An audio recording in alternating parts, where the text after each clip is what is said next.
Hello everyone, welcome to Smart Aspirant. আজি আমি আহিছো এটা নতুন ভিডিও লৈ যত মেইনলি আমি ডিসকাস কৰিম APSc CC Mains যোৱা বছৰৰ এটা official PYQ of GS1. Okay? And এটা সৰু promise মই কৰিব খুজিছো at the starting of the video যে আপোনালোকে এই ভিডিওটো যদি কমপ্লিটলি চাই then I can guarantee যে আপোনালোকে GS or a specific topic to junto me discuss korim aji British land revenue policy apnaloke hey topic to comprehensively discuss korile apnalokor understanding improve hobo logote apnaloke keneke exam ot answer likhibo exam or demand to keneke apnaloke address koribo question or demand to keneke address koribo hetu apnaloke bhalkoi aji notice koribo paribo. So I request that apnaloke full attentive hoy kene class to attend kore. So etu hoise aje amar PYQ to hoise amar GS1 or question number 3. Okay, so question dot likha ase je what were the main features of the British land revenue policy. It was the first part question to mainly it was the first part. Okay, analyze its impact on the peasantry in Assam. So ami gom palo je amar mainly jonto question hoy duta bhagot bhogwa ase. First part to hoise jot ami features likhibo lagibo. This is the first part. Okay, jot mainly ami features likhibo lagibo. This is the first part. Then second to hoise jot ami impact or bikhoy likhibo lagibo. This will be the second part. Thik ase? So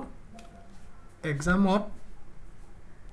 এইটো গম পোৱা যে আমাৰ কোৱেশ্চনটো কেইটা কম্পোনেন্টত ভগোৱা আছে এটো বহুত important হয় বিকজ আপোনালোকৰ লগত for each and every question আপোনালোকে 2 পেজ আৰু 4 পেজ কে পাব 10 মাৰ্কস কোৱেশ্চনৰ কাৰণে আপোনালোকে 2 পেজ পাব এণ্ড হে আপোনালোকে 2 পেজটো কেনেকৈ এফিচিয়েন্টলি ইউজ কৰিব কেনেকৈ আপোনালোকে হে স্পেচটো ইউজ কৰিব কেনেকৈ আপোনালোকৰ যোনটো ৱৰ্ড লিমিট আছে যে 150 ৱৰ্ডৰ ভিতৰত আপোনালোকে এনসাৰ কৰিব লাগে সেইটো কেনেকৈ আপোনালোকে ইউজ কৰিব সেইটো স্কিল বা সেইটো এপ্টিটিউড মেইনলি আপোনালোকৰ question to analyze kori develop hobo. Okay, so ami jodi sao a question to mainly amar syllabus or GS1 or a part to pura lua hoise modern Indian history from about the middle of the 18th century until the present significance. Okay, question to jodi ami sao duta component bhogwa ase prothom to hoise British land revenue policy second to hoise amar impact on the peasantry. Okay, এই question tour era tricky part ki hoy je jehetu ami exam ot bahut beshi pressure ot ami mains likho right continuously 3 hour ami continuous sitting out so he 3 hour exam pressure mainly ki hoy jetia ami question to bhalkoi no porhu ami jeta upore question to porhu and ami question to main topic to dekhi ami just initially jeta ami judgment koru je ami exam ot dekhilo je British land revenue policy ei topic to ami dekhilo and logalog amar mathat mainly amar ki strike hobo je jonbo British policy asile amar egeta amar main policy asile je zamindari system eta asile right royatari asile mahalwari system asile so bahut candidates mainly ki koribo june exam or demand to buji na paba ba question to analyze koribo nwaribo teoloke ei keita system or bikhoy teoloke likhi ahibo exam ot and exam di uthe teolokor enuka feel hobo je acha ami to paper phale likhisu ami gote likhi ahisu but at last jete mark sheet ulabo teoloke bahut kom marks pabo he com marks কিয় পাব because কোৱেশ্চনৰ আমাৰ actually demand টো আছিল যে আমি ফিচাৰ্স কব লাগে question টো এয়া সোধা নাই যে mention the types of the British revenue policy okay so এইগেটাৰ বিষয়ে আমি জাস্ট এটা ব্ৰিফ মেনশন দিব পাৰো ম্যাক্সিমাম ওকে যে জমিনদাৰী সিস্টেম নামৰ এটা সিস্টেম আছিল ৰিয়তাৰী সিস্টেম আছিল বা মাহালবাৰী সিস্টেম আছিল কিন্তু ইহঁতৰ বিষয়ে আমি ইন ডেপথ ইন ডিটেইল আমি লিখিব নালাগে বিকজ কোৱেশ্চনৰ ডিমান্ড নহয় হেতু okay so etu slide mainly ma apnalogor ei doubt to dur koriboloi yate put up korisu so eta amar approach kenuga hobo lage already me discuss korilo je question to mainly keta component bhogwa asile eta amar approach kenuga hobo lage so jehetu question amar duta component asile eta to hoise amar feature second to hoise amar impact on Assam peasantry so approach or ami mainly gom pa je amar main format to hoise introduction body and conclusion okay যেহেতু 150 ওয়াৰ্ডৰ আমাৰ answer হয় so আমি around 25 to 30 words আমি দিব লাগিব ইন্ট্ৰোডাকশনত okay 100 words আমি দিব লাগিব ফৰ বডি এন্ড যিমানখিনি words বাছি গল another 25 words আমি ইউজ কৰিব লাগিব ফৰ কনক্লুজন এনেকে আমি মেইনলি আমাৰ যোনটো ৱৰ্ড লিমিটৰ যোনটো বাজেট হয় আমি এনেকৈ ডিচাইড কৰিম যে কোনটো পাৰ্টত আমি কিমানটা ৱৰ্ডছ আমি ইউজ কৰিম অ'কে আৰু ইণ্ট্ৰ'টো বহুত বেছি ক্ৰিস্প হ'ব লাগিব এণ্ড ইণ্ট্ৰ'টো মেইনলি আমি এনেকুৱা ধৰণে ফ্ৰেম কৰিব লাগিব যে আমি লিংক কৰিব পাৰোঁ যে কেনেকৈ ব্ৰিটিছৰ পলিচিছবোৰ মেইনলি আছিলে towards exploitation of the Indian agriculture ঠিক আছে দেন আমি যদি পাৰোঁ আমি এই যোনবোৰ মেনশ্যন কৰিবলৈ ট্ৰাই কৰিম যোনকেইটা মেইনলি ওপৰত আমি পলিচিছ চাইছিলোঁ মাহালৱাৰী ছিষ্টেম ৰিয়তাৰী ছিষ্টেম বা জমিনদাৰী ছিষ্টেম এইকেইটাৰ বিষয়ে আমি ব্ৰিফ ইণ্ট্ৰ' আমি এটা জাষ্ট ৱৰ্ডছকেইটা ড্ৰপ কৰিব পাৰিলে আমি ড্ৰপ কৰি থৈ দিম ঠিক আছে then main body features of the policies okay main বডিত আমি এটলিষ্ট ট্ৰাই কৰিম মিনিমাম 5টা পইণ্ট চ' এনেকুৱা একো আমাৰ ৰুল নাই যে আপোনালোকে মেক্সিমাম বা মিনিমাম কিমান আপোনালোকে পইণ্টছ দিব বাট আইডিয়েলি এইটো মানা যায় যে এটলিষ্ট ট্ৰাই কৰিব for each and every part of the body আপোনালোকে এটলিষ্ট 5টা পইণ্টছটো মিনিমাম দিয়ে এণ্ড সেইটো মেইনলি এটা ষ্টেণ্ডাৰ্ড নাম্বাৰ অফ পইণ্টছ হৈছে ঠিক আছে ট্ৰাই কৰিব আপোনালোকে যোনবোৰ পইণ্টছ দি আছে সেইবোৰ মাল্টি ডাইমেনশ্যনেল নেচাৰ হয় অ'কে দেন সেইকেইটা পইণ্ট আমি দেখাব লাগিব 5টা পইণ্টছ আমি দেখাব লাগিব যে কেনেকৈ পিজেণ্ট্ৰি আমাৰ ইম্পেক্ট হৈছিলে আসামত দেন কনক্লুজন যেতিয়া আমি দিম কনক্লুজনত মেইনলি আমি এটা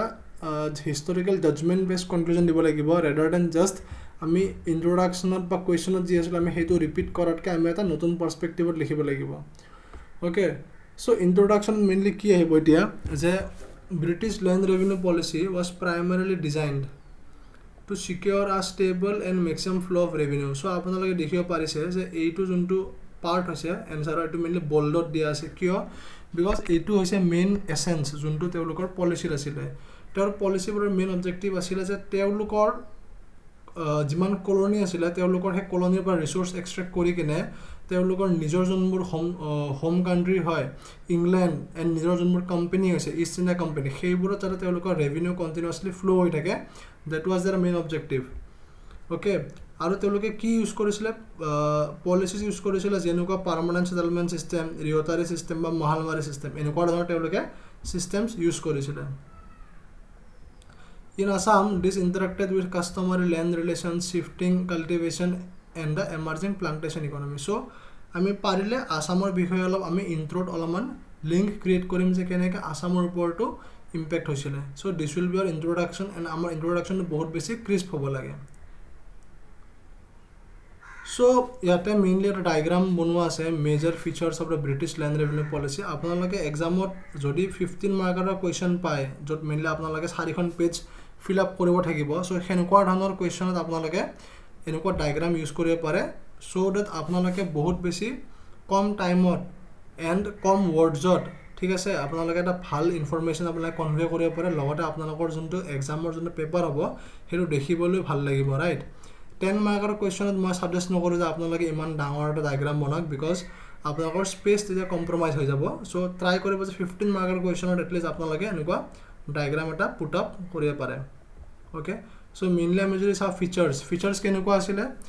ফাৰ্ষ্ট ফিচাৰটো আছিলে যে তেওঁলোকে মেইনলি কি কৰিছিলে যোনটো এগ্ৰিকালচাৰ আছিলে তেওঁলোকে মেইনলি কমাৰ্চিয়েলাইজ কৰিবলৈ চাইছিলে কেনেকৈ কৰিছিলে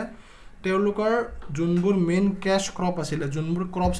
বেছি কিনে তেওঁলোকে মেইনলি পইচা পাইছিলে ৰাইট তেওঁলোকে সেইবোৰ ক্ৰপছৰ ওপৰত বেছি ফ'কাছ কৰিছিলে যেনেকুৱা হৈ গ'ল indigo' cotton opium and jute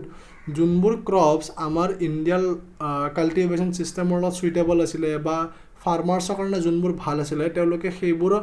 promote কৰা নাছিলে যোনবোৰ তেওঁলোকৰ কাৰণে বেনিফিচিয়েল আছিলে তেওঁলোকে সেইবোৰ ক্ৰপছ প্ৰডিউচ কৰিবলৈ ফাৰ্মাৰ্ছক ফ'ৰ্চ কৰিছিলে অ'কে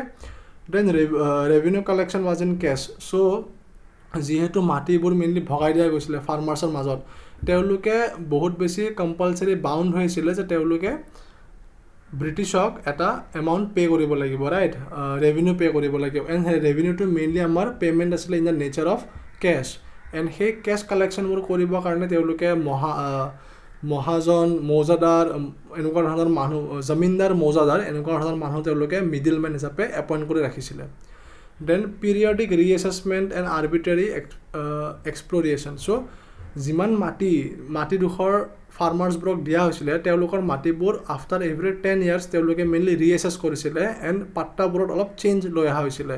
ফৰ এক্সাম্পল হ'ব পাৰে যে খেতি ভাল হৈ আছে বা মাটিৰ চাইজ বাঢ়িছে সো তাৰ কাৰণে মেইনলি তেওঁলোকে যোনটো ৰেট বা যোনটো ট্যাক্স তেওঁলোকে লৈ আছিল সেইটোৰ ওপৰতো তেওঁলোকে মেইনলি চেঞ্জেছ আনিছিলে আফটাৰ আ ৰিএসেসমেন্ট এণ্ড এইবোৰ এসেসমেন্ট মেইনলি বহুত বেছি সিস্টেমেটিক ফৰ্মত হৈছিল আগতে ৰেভিনিউ ৰেজিডিটি দ্যাট মিন্স যেনেকুৱা ধৰণৰ কণ্ডিশ্যন নহওক কিয় ক্ৰপ ফেইলাৰ নহওক কিয় ড্ৰাউট নহওক কিয় যিমানখিনি ৰেণ্ট যিমানখিনি টেক্স তেওঁলোকে দিব লাগে ফাৰ্মাৰ্ছে সেইটো মেণ্ডেটৰী আছিলে তেওঁলোকে এইটো সেট অফ কৰিব নোৱাৰিছিলে ওকে যাৰ বাবে মেইনলি কি হৈছিলে বহুত high level of rural distress create হৈছিলে বিকজ ফাৰ্মাৰ্ছবোৰে বহুত কম দামত নিজৰ ক্ৰপছবোৰ বিকিব লগা হৈছিলে just to pay the taxes বা ৰেভিনিউ then Assam land revenue regulation এইটো স্পেচিফিকেলি লৈ অনা হৈছিলে চ' ডেট যোনটো পিৰিয়ডিকেল পাট্টা হয় সেইটোৰ ওপৰত মেইনলি তেওঁলোকে ৰিএছেছ কৰিব পাৰে এনেতে কোৱা হৈছে যে যোনবোৰ অ'নাৰশ্বিপ হয় সেইটো মেইনলি তেওঁলোকে ফৰ্মেলি কোডিফাই কৰি দিছিলে ডেট মিনছ যোনবোৰ মাটিৰ কোনো কেটেগৰী নাছিলে মানে আনক্লাছ লেণ্ড ঠিক আছে যোনবোৰ মাটিৰ কাৰো ওপৰত মানে ৰাইট নাছিলে সেনেকুৱা ধৰণৰ মাটি মেইনলি ষ্টেটে লৈ লৈছিলে আৰু সেইবোৰ ষ্টেটৰ ওপৰত তেওঁলোকে মেইনলি পাট্টা ডিষ্ট্ৰিবিউট কৰিছিলে কিছুমান ধৰণৰ পাট্টা আছিলে যোনবোৰক কোৱা হয় পিৰিয়ডিক পাট্টা ডেট মিনছ যোনবোৰ হেৰিটেবল হয় এণ্ড ট্ৰান্সফাৰেবল হয় ডেট মিনছ আপোনালোকে সেই মাটিটো উইদিন ফেমিলি জেনেৰেশ্যনছ আপোনালোকে হেৰিট কৰিব পাৰে মানে বাপেকৰ লগত যদি সেই লেণ্ডটো আছে তেনেহ'লে পুতেকে সেই লেণ্ডটো পাব পাৰে বা ট্ৰান্সফাৰেবল হয় for example person x to person z তেওঁলোকে লেণ্ডটো ট্ৰান্সফাৰ কৰিব পাৰে বা এনুৱেল পাট্টা ধৰণৰ পাট্টা আছে য'ত মেইনলি নন ট্ৰান্সফাৰেবল লেণ্ড আছিলে okay survey and measurement and integration with colonial markets integration কেনেকৈ বিকজ আমি গম পাওঁ যে তেওঁলোকে মেইনলি কেছ ক্ৰপছ প্ৰডিউচ কৰিবলৈ এনকাৰেজ কৰিছিলে ফাৰ্মাৰ্ছবোৰক চ' যোনবোৰ ক্ৰপছ তেওঁলোকে প্ৰডিউচ কৰিছিলে সেইবোৰ মেইনলি আমাৰ যোনবোৰ গ্ল'বেল মাৰ্কেটত ডিমাণ্ড আছিলে সেইকাৰণে গ্ল'বেল কমোডিটি মাৰ্কেটছত আমাৰ ইণ্ডিয়ান এগ্ৰিকালচাৰটো কি হৈ গৈছিলে ইণ্টিগ্ৰেট হৈ গৈছিলে বা লিংক হৈ গৈছিলে অ'কে বিকজ আমাৰ ইষ্ট ইণ্ডিয়া কোম্পানীয়ে গ্ল'বেল লেভেলত ট্ৰেড কৰি আছিলে এণ্ড তেওঁলোকে নিজৰ প্ৰফিট আৰ্ণ কৰি আছিলে by selling our Indian produce impact on Assam peasantry এতিয়া এইবোৰৰ বাবে আমাৰ অসম পিজেণ্ট্ৰিত কেনেকৈ ইম্পেক্ট পৰিছিলে অ'কে ফাৰ্ষ্ট অফ অলটো হৈ গ'ল আমাৰ চিভিয়াৰ এগ্ৰাৰিয়ান ডিষ্ট্ৰেছ ডেট মিনছ বহুত হাই লেভেলৰ তেওঁলোকে ষ্ট্ৰেছ ফেচ কৰিব লগা হৈছিলে যোনবোৰ ফাৰ্মাৰ্ছ আছিলে তেওঁলোকৰ মানে অকালৰ দৰে দিন আহি গৈছিলে কিয় আহিছিলে বিকজ তেওঁলোকে মেণ্ডেটৰী কেছ পে'মেণ্ট কৰিবই লগা হৈছিলে তেওঁলোকৰ খেতি যেনেকুৱাই নহওক কিয় খেতি ভাল হওক বেয়া হওক ঠিক আছে বানপানী হৈ গ'ল বা একদম মানে খৰালিৰ দিন আহি গ'ল ষ্টিল তেওঁলোকে যোনটো এমাউণ্ট হয় যোনটো টেক্স হয় ৰেভিনিউ হয় তেওঁলোকে পে' কৰিবই লাগিব ঠিক আছে ছেকেণ্ডটো আছিলে ৰুৰেল ইণ্ডেবটেডনেছ যিহেতু কেছ ফৰ্মত তেওঁলোকে ৰেভিনিউটো পে' কৰিছিলে চ' যেতিয়া তেওঁলোকৰ কেছ নাথাকে ফাৰ্মাৰ্ছবোৰৰ লগত তেওঁলোকে মেইনলি ধাৰ লৈছিলে যোনবোৰ মানুহৰ পৰা মানি লেণ্ডাৰ্ছ বুলি কোৱা হয় নন লোকেল মানি লেণ্ডাৰ্ছ যেনেকুৱা আমাৰ কায়াহ বা মহাজন এনেকুৱা ধৰণৰ মানুহৰ পৰা তেওঁলোকে ধাৰ লৈছিলে কিয় লৈছিলে ধাৰ বিকজ যদি ধাৰ নলৈ কিনে তেওঁলোকে যদি পইচা পে' নকৰে তেনেহ'লে যোনবোৰ মাটিডোখৰ তেওঁলোকক দিয়া হৈছিলে সেইবোৰ তেওঁলোকক তাৰ পৰা এভিকশ্যন কৰি দিয়া হ'ব বা সেই মাটিডোখৰ তেওঁলোকৰ পৰা লৈ লোৱা হ'ব এণ্ড যদি ফাৰ্মাৰ্ছৰ পৰা মাটি লৈ লয় তেওঁলোকে আল্টিমেটলি যোনটো তেওঁলোকৰ লাইভলিহুড হয় সেইটো নোহোৱা হৈ যাব যাৰ বাবে তেওঁলোকে মহাজন বা কয়াহ মানুহবোৰৰ পৰা তেওঁলোকে মানি লেণ্ডিং কৰিছিলে আৰু যাৰ বাবে তেওঁলোকে ডেট ট্ৰেপত ফাঁচি গৈছিলে বিকজ তেওঁলোকে বহুত বেছি হাই লেভেল অফ ইণ্টাৰেষ্ট পে' কৰিব লগা হৈছিলে দেন আমি থাৰ্ডত যদি চাওঁ লেণ্ড এলিনেশ্যন ঠিক আছে যদি কেতিয়াবা আমাৰ ক্ৰপ ফেইলাৰ হৈ গ'ল বা কিবা ধৰণৰ বেমাৰ যদি স্প্ৰেড হৈ গ'ল ক্ৰপছত যাৰ কাৰণে কি হয় আমাৰ ক্ৰপ ফেইল হৈ যায় যাৰ বাবে মেইনলি কি হয় যোনবোৰ মাটি তেওঁলোকে পাইছিলে সেই মাটিবোৰ তেওঁলোকৰ পৰা লৈ লোৱা হয় ঠিক আছে ফৰ ফিউচাৰ অফ লেণ্ড কৰি দিয়া হয় যাৰ বাবে তেওঁলোকৰ যোনবোৰ ফাৰ্মাৰ্ছ আছিলে they become landless and ultimately তেওঁলোকৰ লাইভলিহুডত ইম্পেক্ট হয় চ' এতিয়া আসামে মেইনলি কেনেকৈ এইবোৰ ইম্পেক্টৰ ওপৰত কেনেকৈ তেওঁলোকে কাম কৰিছিলে বা তেওঁলোকে কেনেকৈ ৰিয়েক্ট কৰিছিলে চ' আসামিজ ফাৰ্মাৰ্ছবোৰে মেইনলি তেওঁলোকে কণ্ডাক্ট কৰিবলৈ ধৰিলে ৰাইজ মেল বুলি মেল মানে হৈছে আমি যেতিয়া গোট হৈ কিনে মানুহবোৰে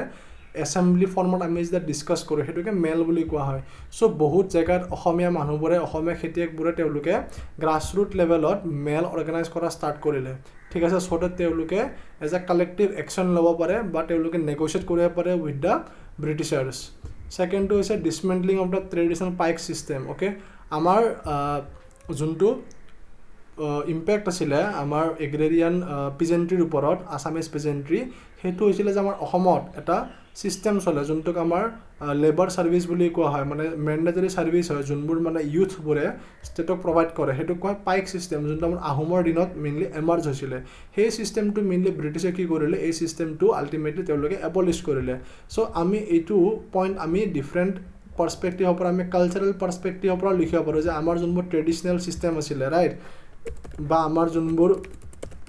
ট্ৰেডিশ্যনেল চিষ্টেমবোৰ মেইনলি কি কৰা হৈছিলে আল্টিমেটলি এই ট্ৰেডিশ্যনেল চিষ্টেমবোৰ এবলিছ কৰা হৈছিলে যাৰ বাবে মেইনলি কি হয় আমাৰ কালচাৰত আল্টিমেটলি এটা ইম্পেক্ট পৰে because traditions are part of our culture বা এডমিনিষ্ট্ৰেশ্যন চ' যোনবোৰ পুৰণা এডমিনিষ্ট্ৰেশ্যন বা পুৰণা ট্ৰেডিশ্যন এইবোৰৰ ওপৰত মেইনলি ইম্পেক্ট হয় চ' আপোনালোকৰ এনচাৰবোৰ যাতে আপোনালোকে অলপ এনৰিচ ফৰ্মত লিখিব পাৰে যাৰ বাবে মেইনলি কিছুমান ডাটা দিয়া আছে ফৰ এক্সাম্পল around 1892 to 1893 টাইমত বহুত হাই লেভেল অফ টেক্স এস্কালেশ্যন হৈছিল ডেট মিনছ ব্ৰিটিছাৰ্ছে টেক্স বহুত বেছি বঢ়াই দিছিল যাৰ বাবে around 50 to 70% তেওঁলোকে ৰেভিনিউ পে' কৰিব লগা হৈছিলে আমাৰ ফাৰ্মাৰ্ছবোৰে প্লান্টাৰ ফেভৰেটিজিম মানে কি হয় এতিয়া যোনবোৰ ফাৰ্মাৰ্ছ আছিলে তেওঁলোকৰ লগত মেইনলি ভেদভাৱ কৰা হৈছিলে বিকজ যোনবোৰ ইউৰোপিয়ান প্লান্টাৰ্ছ আছিলে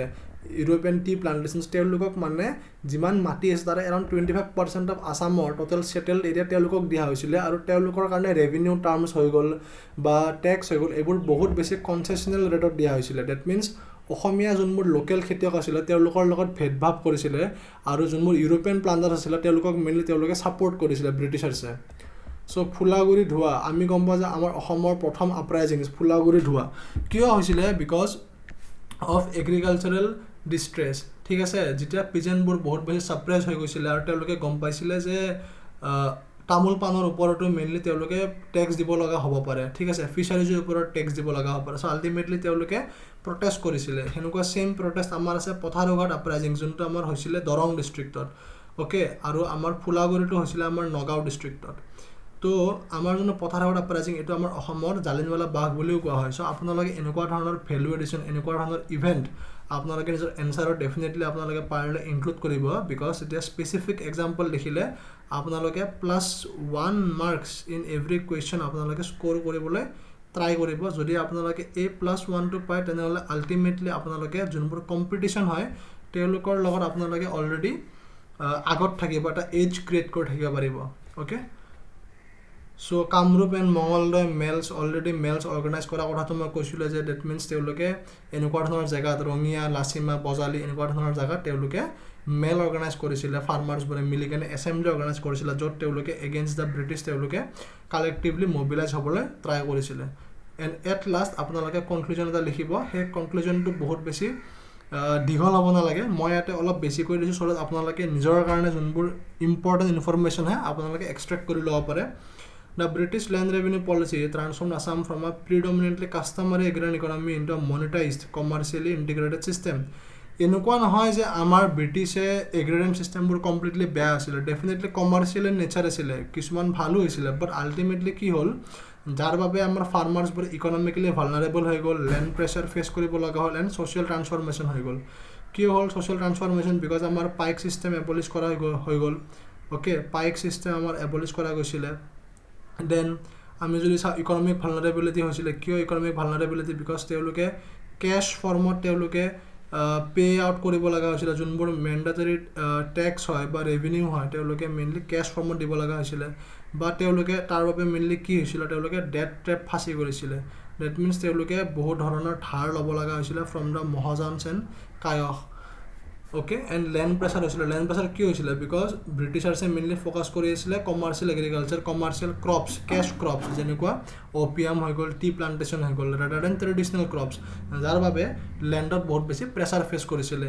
চ' আপোনালোকে এনেকৈ মেইনলি কনক্লুজন লিখি কিনে আপোনালোকৰ এনচাৰটো ছামাৰাইজ কৰিব পাৰে এণ্ড ইয়াতে মেইনলি আপোনালোকৰ ভেলু এডিশ্যন কণ্টেণ্ট দিয়া আছে কিছুমান এজ ৱেল এজ ইয়াতে ডাটা দিয়া আছে যোনবোৰ আপোনালোকে এনচাৰত ইনক্লুড কৰিব পাৰে চ' এইটো আছিলে মেইনলি আমাৰ আজিৰ ডিছকাশ্যনটো এণ্ড আপোনালোকে যদি ছেশ্যনটো ভাল পালে দেন ডেফিনেটলি আপোনালোকে চেনেলটো ছাবস্ক্ৰাইব কৰিব if you are new to this channel okay thank you very much for your time and attention so' if you are new to this channel আপোনালোকে যদি কণ্টেণ্টবোৰ ভাল পাই আছে do subscribe to this channel and আপোনালোকে যদি এই সেশনটোৰ PDF বিচাৰিছে বা আপোনালোকে যদি হ্যান্ড ৰিটেন PYQ বিচাৰিছে অন দিস কুৱেশ্যন সো আপোনালোকে মোৰ টেলিগ্ৰাম চেনেলত জয়েন কৰিব পাৰে আমাৰ চেনেলৰ টেলিগ্ৰামটো হৈছে এইটো QR স্ক্যান কৰিলে আপোনালোকে টেলিগ্ৰাম চেনেলৰ এক্সেছটো পাব য'ত mainly essay content as well as write smart series আন্ডাৰত যোনবোৰ আমাৰ PYQ hand written answer হয় সেইবোৰ মেইনলি আপলোড কৰা আছে and you can get access so thank you very much আশা কৰোঁ আপোনালোকৰ মেইনছৰ প্ৰিপাৰেচন ভাল গৈ আছে have a good day কিবা ধৰণৰ ডাউট থাকিলে do comment on the video and if you are finding the videos useful please share it among your friends thank you have a nice day